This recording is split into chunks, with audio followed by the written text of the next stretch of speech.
kind of playing with the lighting a little bit in this video, and it's looking phenomenal, I must say.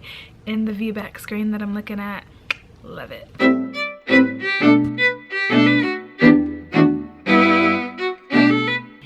Hey everyone, and welcome to my channel.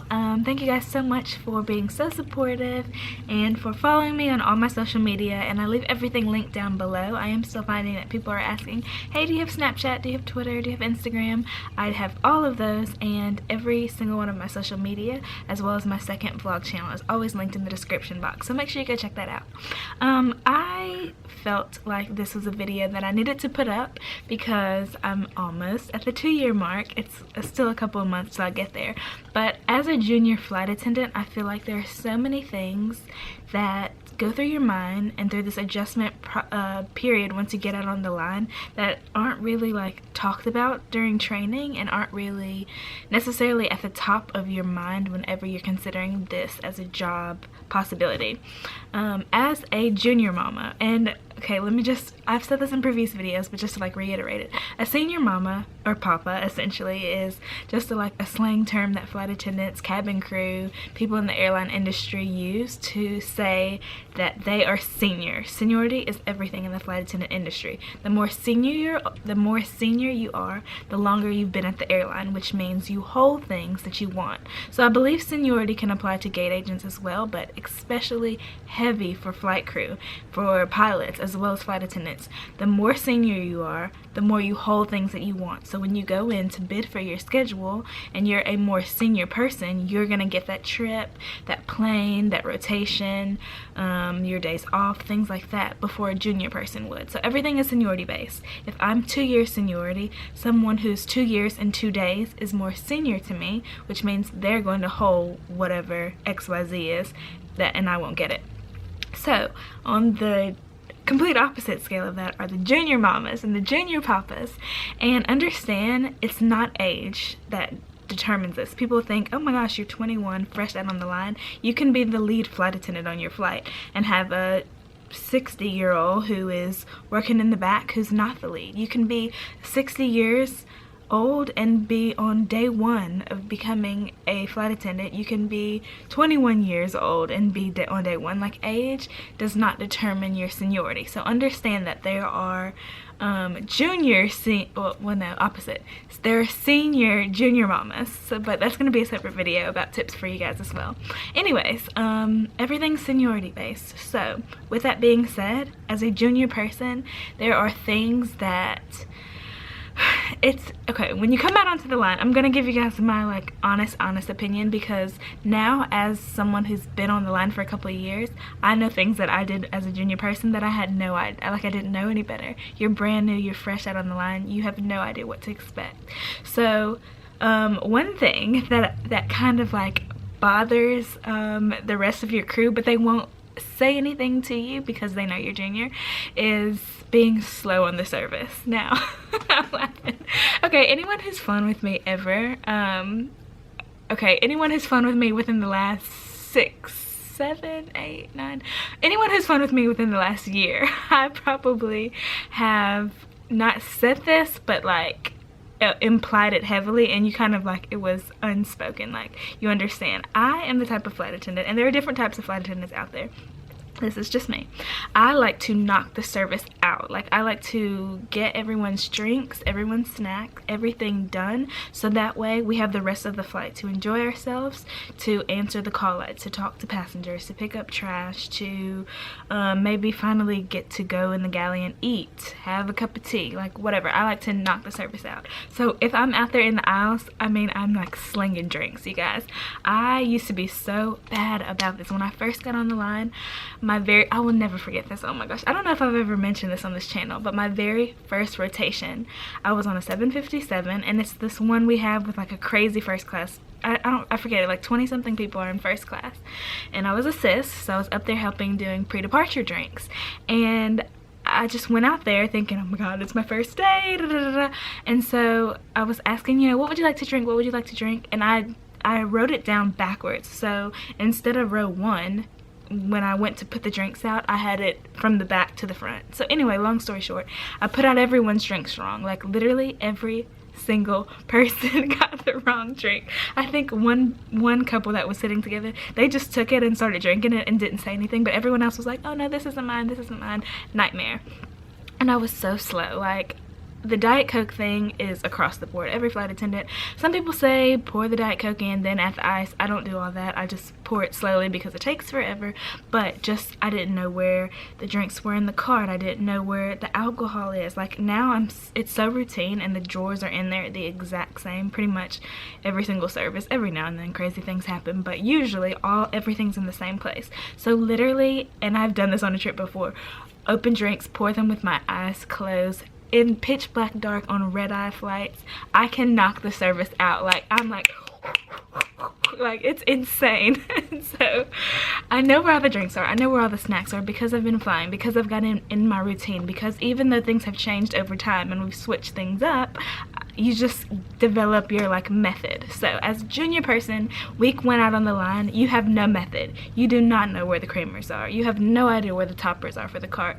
You don't know where to go to get extra toilet tissue for the bathroom. You don't know where anything is on any plane. That's okay, okay? Understand that. Everyone knows when people are fresh out on the line that they don't have a clue.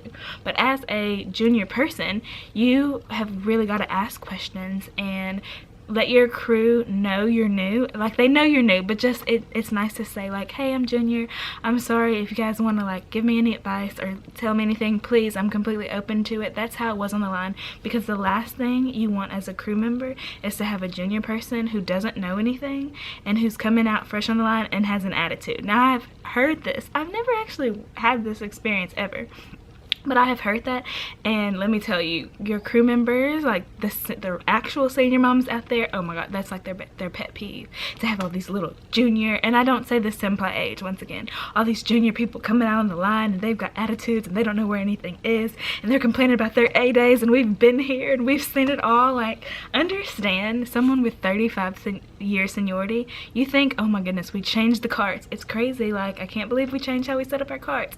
They have seen cart changes. They have seen people smoking on their airlines. They have seen people with lizards as support animals on the flight, snakes falling out of overhead bins. Like, things change constantly with the airline. So understand, you're junior, you're fresh on the line, you have no idea how it used to be, and they have seen it all. So never ever like have an attitude with a senior person. But also, major thing, don't let people run you over either. Now, this is not something that I've ever experienced, but I've heard it a lot. Like, some bases rotate positions and some bases don't. So basically what that means is we have different spots we sit in during flights, and like, you might start up front with your lead as their assist first day of the trip. Then day 2, you might go to the middle of the plane, do the position in the middle. Day 3, you might go to the back. Now, understand, we really do fill in for everyone. Like, there's no like, oh, well, I'm sitting in the back, so I can only do this. You're up front. Like, we really are good about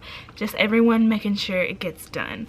But some people will try to put things off on junior people because they feel like, oh, you're brand new, you know, I've done my time, I've done this, you do it all. And some people put it off because maybe you are a young crew member and they feel like, oh, well, you're young, you're fresh, you go do that. And I'm just gonna sit here and chill. Like, understand, there is a level of respect as a crew member regardless of age, anything that you don't like cross. So I feel like, so I've heard stories about this, that's why I'm saying it, but it never happened to me. But as a junior person, they feel like, oh, you're junior, you do this, you do this. Like, no, we all pull our weight. So just keep that in mind too. Like, don't let anyone run you over just because you're the baby of the cabin crew. Now, with being a junior person, oh my goodness, you guys, I'm gonna be honest, you're gonna be broke. Like, your first 3, was it 3 or 4? I feel like it was 3 checks. You look at your check and you're like, what? You're literally like, I have to pay for my crash pad, I still have bills at home, I have a family, I'm a commuter. What am I supposed to do with this? Like, it will get better. Understand, everyone says, oh, it gets better. It actually does get better. Like, the only thing that doesn't get better is your bidding, because you're a junior person and you bid for things and you don't hold anything. So other than that, everything else gets better. But in all seriously, like, the money and the pay, it will get better. You guys know I don't talk about pay on here, really. Everyone keeps asking. I still, like, politely say, sorry, do your research for your own. It's just not a topic I feel comfortable like going into details on, because everyone has a different sense of lifestyle, different things that they need. I'm single, no kids, so I don't really need to have the income coming in as someone who's a brand new mother with a newborn and then 2 children. Like, so I don't feel comfortable giving my perspective on that. But understand, as a junior person, you're going to be broke. If you're New York based, your schedule's going to be phenomenal. It's going to be crazy, amazing in comparison to other bases, and you're gonna be extra broke because you're New York based. So crash pads are more expensive, food in the airport is more expensive, commuting, getting the train, going back and forth between your crash pads. I said that already. Anyway, certain bases are more expensive. And another video I do want to get up is what to take into consideration when picking a base. However, that will be another video. But anyway, junior mama, junior papa, understand you're going to be broke, so save up if you can before you get into training to kind of have a little bit of cushion to decide, am I going to commute or not? Am I going to stay based here, or am I going to try to transfer? Am I going to put in my transfer, not realize that I'm not going to get it right away? It might take months, and still have enough money saved up or a plan to have some kind of wiggle room to understand what I'm going to do until I can get in the base I want. Picking a base is kind of a big deal, and you don't necessarily get a lot of say-so with that fresh out of training. Maybe you can put in a transfer. It might take a while to get where you want to be, but that's just something as a junior person that you may not have a say-so about. That can be frustrating. I know some people think, oh, well, there's a base for the particular airline that I am trying to go for here, so I'll just be based there. And it might not work out that way. That base might not be open. That base might not need anyone there for right now, so you have to go somewhere else and commute, or you have to go somewhere else and live. So keep all those things in mind as a junior person. Little things such as the toll that it takes on your body, and like people constantly say, being cabin crew is a lifestyle, and that is very, very, very true. Having to lug, you are attached to these rollerboards. Your bags are your life, literally. Putting them in the overhead bins, tugging them up and down escalators, elevators, swerving around people. Let me tell you, A concourse, I am a beast in A. The amount of people that are packed into A terminal in Atlanta can be crazy sometimes. I have learned to maneuver my bags and miss people's foot, dodge children. People are tripping and falling, and I'm in the concourse in heels, mind you, like I got it.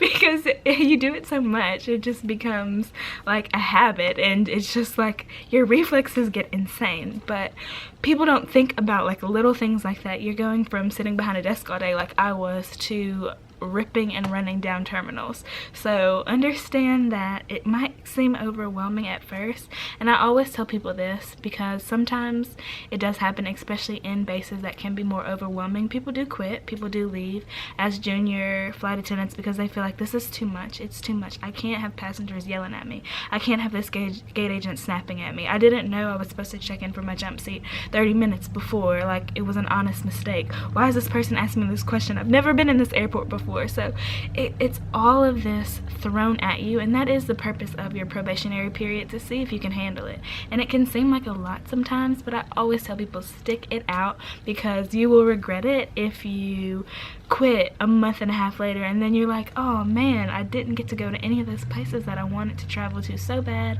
and now I'm gonna look for a job again and back to the, back to square one. And it can seem like a lot, and honestly, this isn't for everybody. So there are people out there that pursue this and then get out there and see what it's actually all about and realize, wow, this is not what I thought it was at all, and quit and get other jobs, and that's okay, and that was supposed to happen for them. But give it a chance. It might seem like a lot at first, but Just give it a chance. It gets better, I promise. Another thing is getting sick. I don't know if you guys can tell. I think it was called Traveling Tips. It was my first time out of the country when I went to Amsterdam, that video. I had been so sick, like just coughing and snotty and gross, and I had to work through it because I did not want to call in sick, because I was hearing horror stories about people being like, oh, I'm brand new, I'm in my probationary period, and then they called out sick and then they were like penalized for it. So I was like, I can't take that risk. I've already like had a crazy experience, so let me just work through it. Working when you're sick, it sucks so bad. For your first, I would say 7-8 months, ear infections, like the pressure, it takes some time for your body to get used to being on the ground so long, and now you're a flight attendant, you're up and down, that can take a toll on your body. Simple things like cold and strep and sinus infections and your allergies, all of that, you're having to adjust to that while being on this little metal tube 30,000 feet in the air, and that can take a toll on your body. So do everything that you can. Drink your water, take your vitamins, work out, exercise, do whatever you can to I think it just cut out for like a 0.5 seconds anyway, but do everything that you can to make sure that you're taking care of your body so that you are preventing it. But in all honesty, you're probably gonna get sick. That's just the harsh reality of it. You're probably going to get sick, and you're probably gonna have to work a trip sick. And I hate to just like say that, because you would think, oh no, you know, it shouldn't be like that. Like a regular job, you can just call out last minute maybe and it'd be okay, but it's kind of different, and you find out with your airline how things work. But your immune system shakes back and it gets so strong after you have had probably your first 2 or 3 colds. You are never sick again. Okay, once again, this applies to me. I don't know, I literally, for 1 week out of the year when the seasons changed, in the springtime and in the fall time, I'm sick for like a week straight, and then for the rest of the year, nothing, not a sneeze, now understand, I do drink a lot of water and I do take vitamins, so I'm sure that has some weight to it, and so I would like to think that I do have a healthy immune system. But I just know that since I've had this job, I don't get sick, or like things that used to happen before don't bother me like how they used to now. And I feel like I've built up an immune system, and I have heard from other flight attendants that your immune system gets crazy because of all the things you're exposed to, and your body just can shake back quickly. Now I don't know how true that is, but I have found that to happen. Things in your personal life and things as far as like communication with your friends, your family, your loved ones, all of that is a whole area of its own. I won't go into like super duper, you know, vivid details about that, but that can be something that takes a toll on a junior person, because you're adjusting so much during this time, and people, they're really not gonna get it. Like cabin crew to cabin crew, there are things that we say to each other that no one else, regardless of how much you explain to them about your A-days, how much you talk about your non-revving privileges and travel and experiences you've had, no one gets it like crew to crew. So with friends, family, loved ones, all of that, it can be hard to adjust. And once you realize, wow, I'm gone a lot, it's a lot of hurry up and wait as well. So you're thinking, oh man, I'm a flight attendant now, I'm gonna be flying international, I'm gonna be doing this, that, and I'm gonna be living this fabulous life. And then you realize, wow, I'm on A-days and I've been sitting in the airport for 6 hours. This is real glamorous. Get your Netflix and your Hulu subscriptions ready, because hurry up and wait, sitting on standby, sitting in the terminal because you're delayed for IROP, sitting because there's been a snowstorm that's hit JFK and everything's shut down. Oh, your plane just broke down, you just had a mechanical. 10 hours later, like there's so much downtime with being cabin crew as well that you don't really know about. Like you can be sitting in the airport for hours and hours and hours. So I usually suggest investing in an iPad, investing in a laptop, and investing in your cell phone battery chargers. Why did I say battery? Your cell phone chargers, because there is a lot of like, okay, now what? Flight attendants tend to like have the best perk ever when it comes to magazines, because we get every magazine subscription there is known to man for free from the airline. Like, the jump seat is just like a little magazine rack. There's always things to read, lots of reading materials, because you're sitting there for hours like, okay, done this. So reading books and watching movies, that's gonna be your new hobby. It can be lonely for some people sometimes, because essentially a lot of layovers you are alone, you're by yourself, maybe your crew doesn't want to do anything.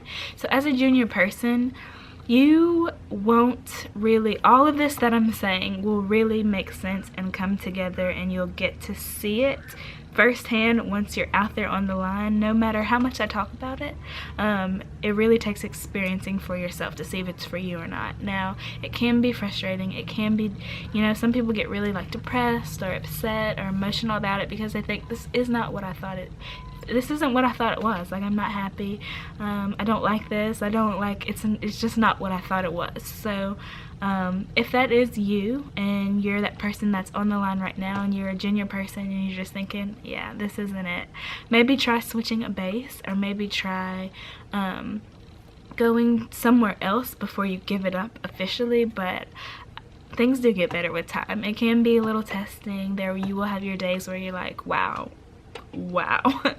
But I give it another shot, please do. But yeah, that pretty much sums up. I think this is the first video I've ever done like this. It's been a little bit longer than I intended for it to be, but I just wanted to discuss this. For anyone wondering, my shirt, I ordered it from Amazon. It says, "I solemnly swear that I'm up to no good."